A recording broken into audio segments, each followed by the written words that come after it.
morning, good afternoon, everybody. Well, today is Valentine's Day. So let's talk about something we love. What I love is all of you. I love the opportunity to see everybody when I can, hear from everyone as often as I can, and ultimately the opportunity to connect with everyone each day and help you guys all get a little better in your business and your life. So today we are going to switch gears a little bit. Now, we've spent a lot of time talking about our CRM. We've spent time talking about Business Tracker. We've prospected together. There's a lot of different things that we've done.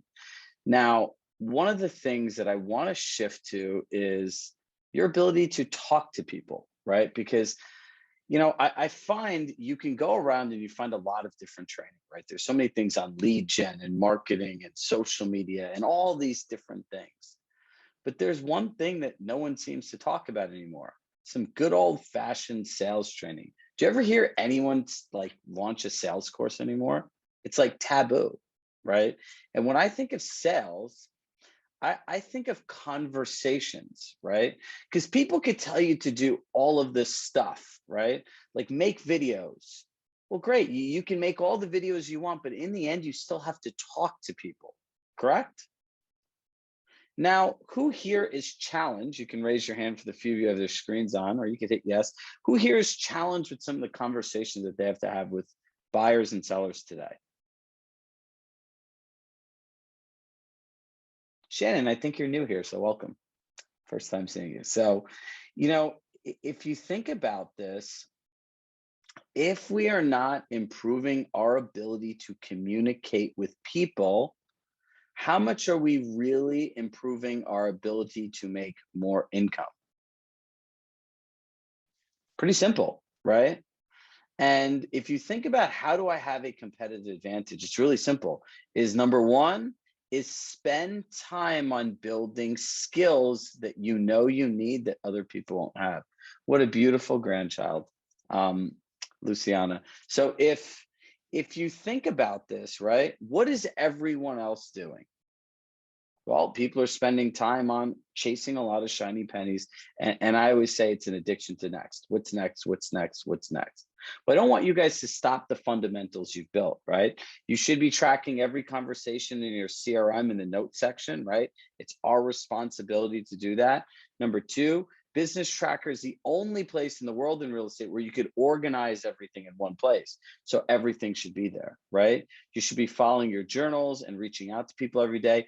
Those are habits that we've focused on building, right? Basic things in customer service. So I want to make a shift. When you guys signed up, or for those who have been here longer, my commitment was to be your coach and your partner, right? And in doing that, it's creating meaningful content for you all on an ongoing basis. It is very easy as a trainer to present you canned stuff each time. However, I like to keep it fluid and adjust as to what's most relevant. So we are going to take a turn from a lot of the tactical things we're doing in Business Tracker, CRM, outreach videos, and everything else. Tuesdays are still for live prospecting, but now we're going to start working more on actual scenarios, right?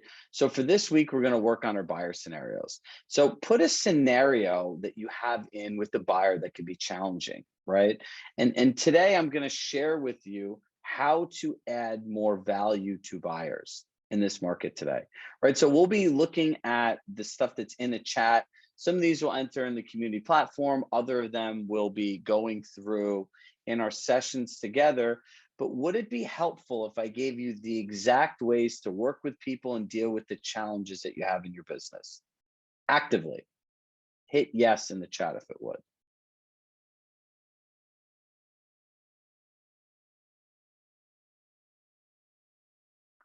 Elkin, you come twice a day, so I know for you it is helpful.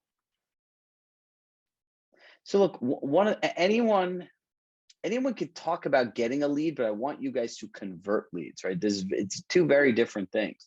So My buddy Chris Dolman reached out to me. He's a sales manager in Boston.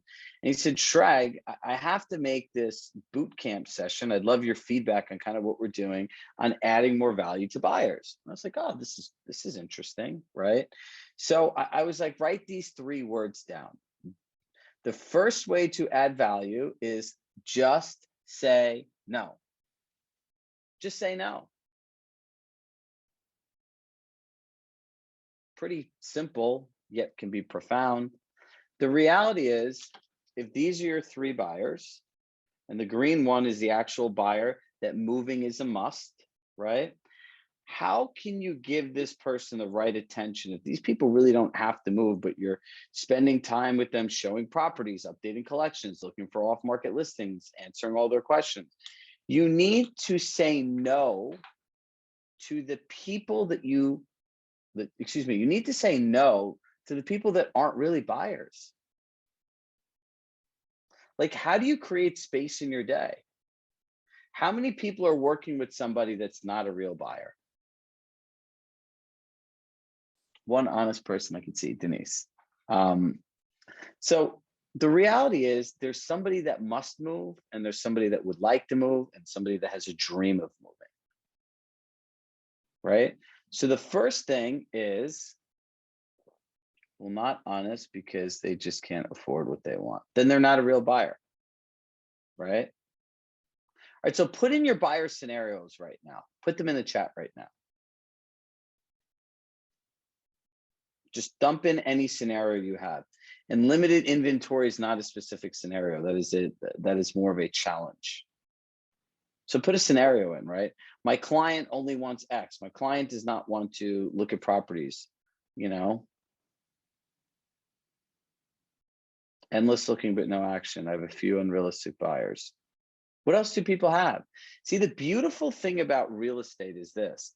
We all live the same lives in different zip codes. The only thing different are the local nuances. These scenarios do not change.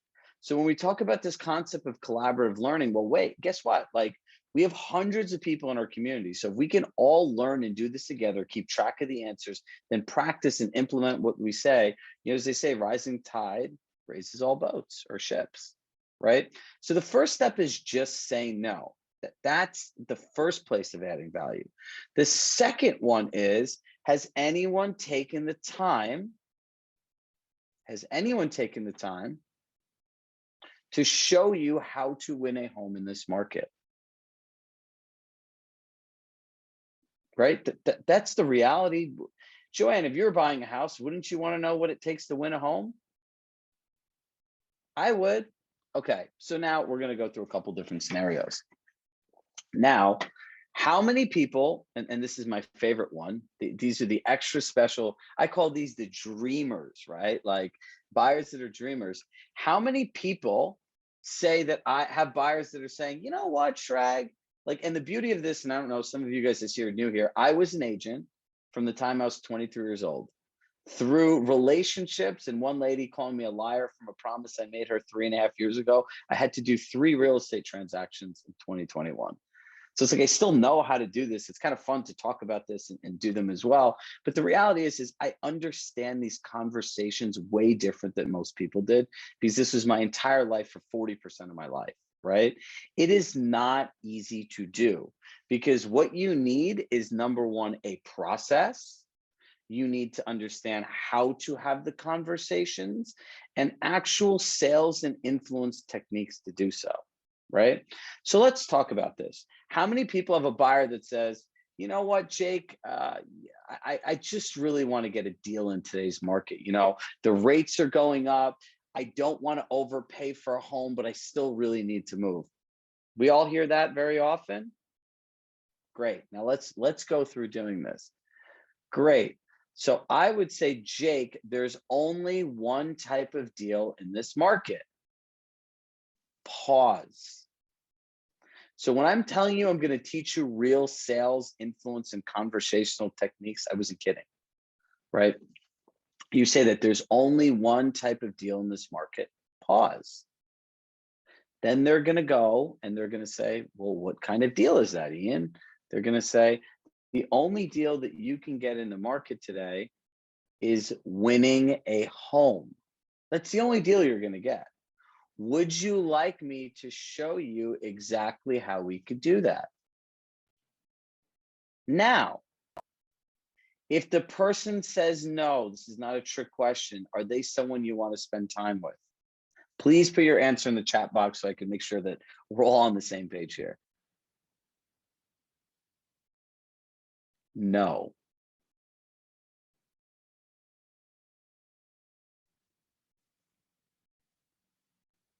Right? No. Yes. I would like to know. Perfect. Now, that's one type of buyer, right? Now, how many people have clients that they need to readjust their expectations?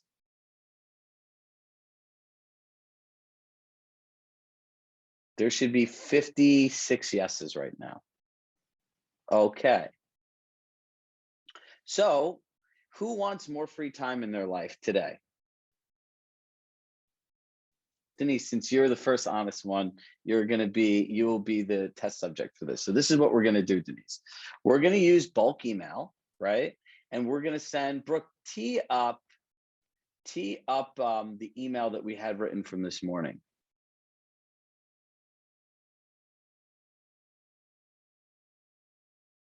Yes, Jamie, that is the script. So check this out.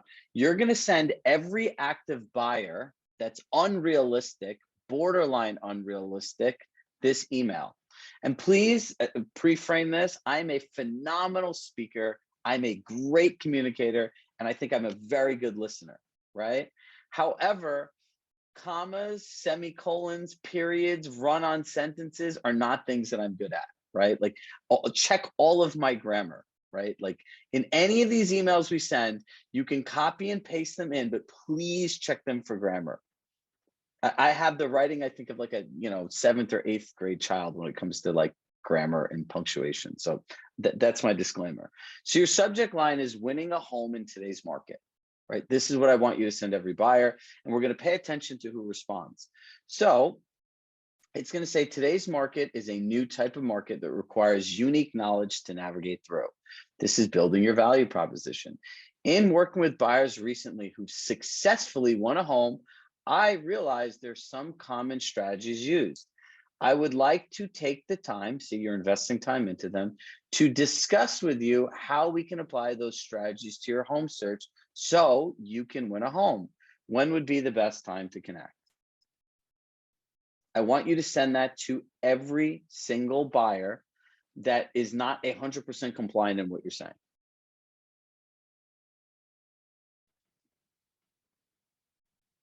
Can we all send that email?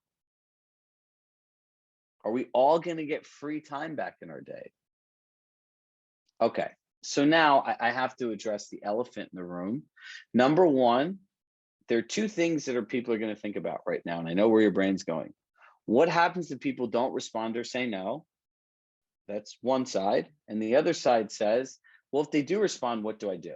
So we're going to spend the rest of our time going through that today. Sound good? And I'm told, which makes total sense, I do go very fast because I want to give as much value. So what we're doing here today, we're going to do again in more detail again on Wednesday, right?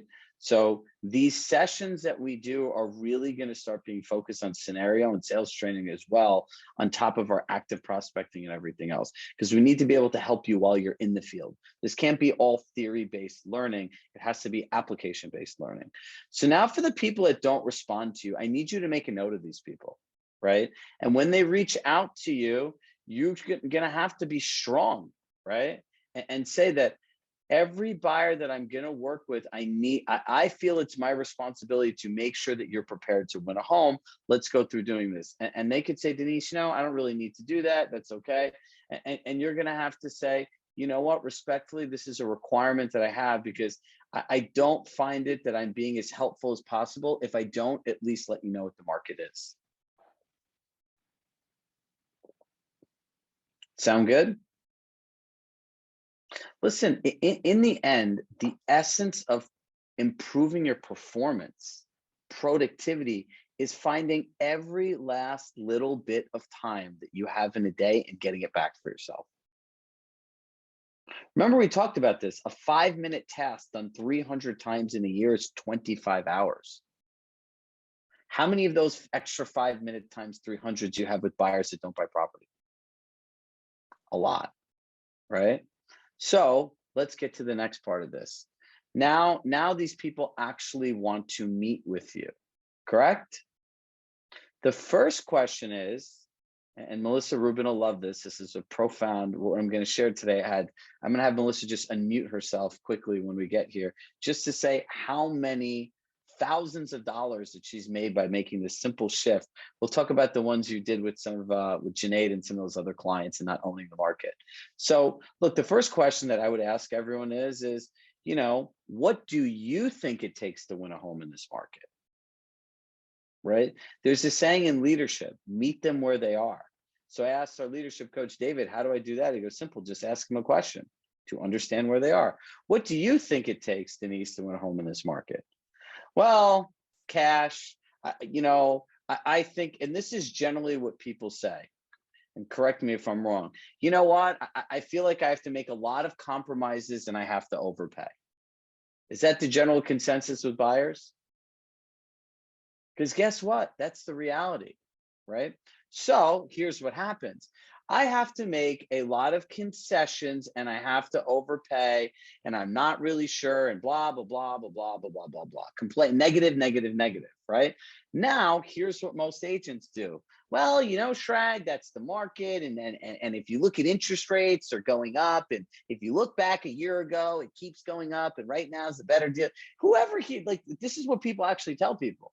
It's actually quite terrible, right? And I'm sorry if this is what you're saying to people. It doesn't work. That's not how human psychology works, right? Now, what you did when saying that is you just took ownership of the market and now you're a freaking punching bag. Literally, it's like dodgeball. People are just throwing the balls at you and you never get to throw them back. You just get pelted all day long. People don't even understand the mistake they're making when they do this. You have nothing to do with that. So I would turn around, right? You need to acknowledge what they said. Denise, what I hear you saying is you feel that you have to make a lot of compromise. And the only way to get a home in your mind is overpaying and making compromises. And you're worried that might be the wrong thing in the long term for you. And what do you think they're going to say, Denise? Yeah, absolutely. So what I hear you saying, make sure you use these words, what I hear you saying, or what I hear your perception is, right? So then now this is the $1 million level shift here that you share with the people. I would say, Denise, given that's how you feel, what specifically made you search for a home now?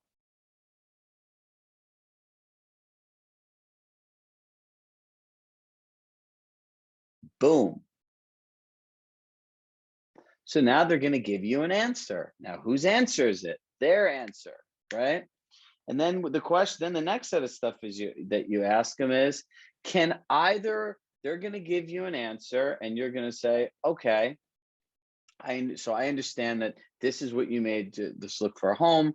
Acknowledge what they're saying before going on.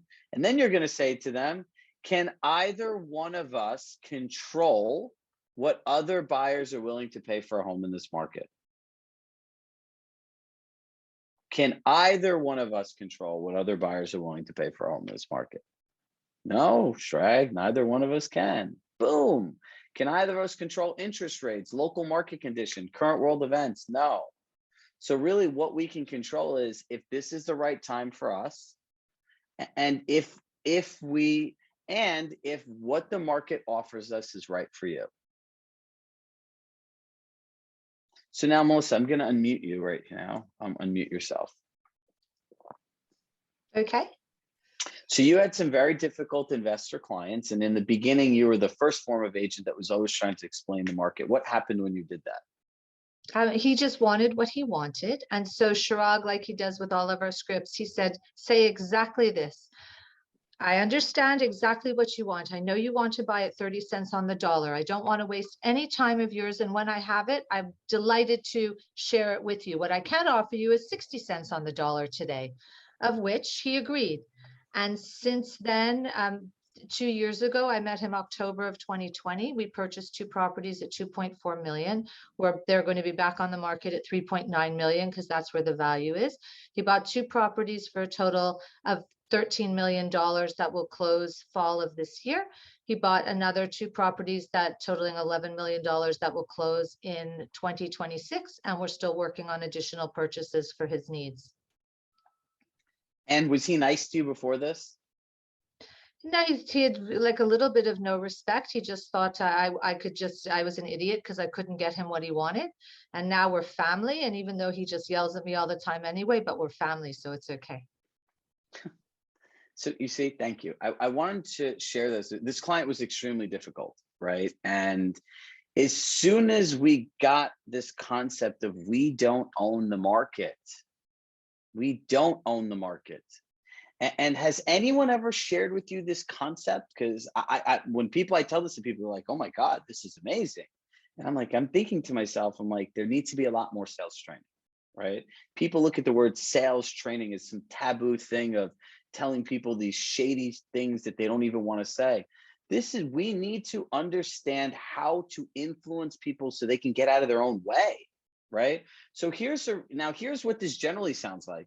Well, I think I need to overpay and everything else. Well, I really think that, if that's what you really want, and this is like this, and like, you're just telling people, if you're a human being and you're in a relationship with another human being, how does telling someone how to feel when they're upset really go?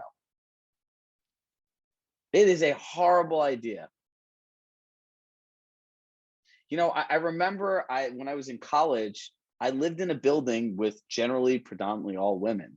And I became friends with a lot of these people. And they said to me, Shrag, let me give you some life advice that will help you forever. I go, what's that? They go, when someone's upset, do not offer them a solution and do not tell them how to feel. It is a horrible idea. I didn't even know what that meant. I was like 19 years old, right? I'm like, what are you talking about, right? And then as time goes on, I'm like, wow, like when people are upset, I just listen, right? Because as soon as I start listening, I realize it has nothing to do with me, right? You don't control the market. You don't control the interest rates. You don't control the prices. And the second you agree to somebody's stupid ideas of what the market is and taking them around, you're literally lying to them and making a person think that that's possible, which is morally in my mind not right. But it is our responsibilities as coaches, as trainers, as partners to teach you this stuff. Are we all good on how to do this for the unrealistic buyer now? Hit yes if we're good on this. We're going to go again on Wednesday.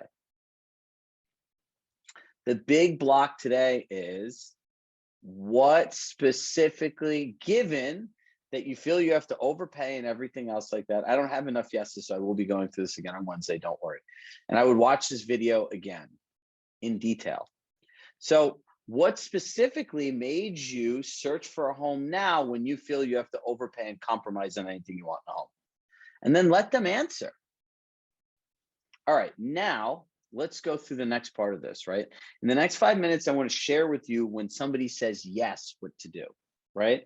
So if you think about this, when they say yes, this is very important how you do this.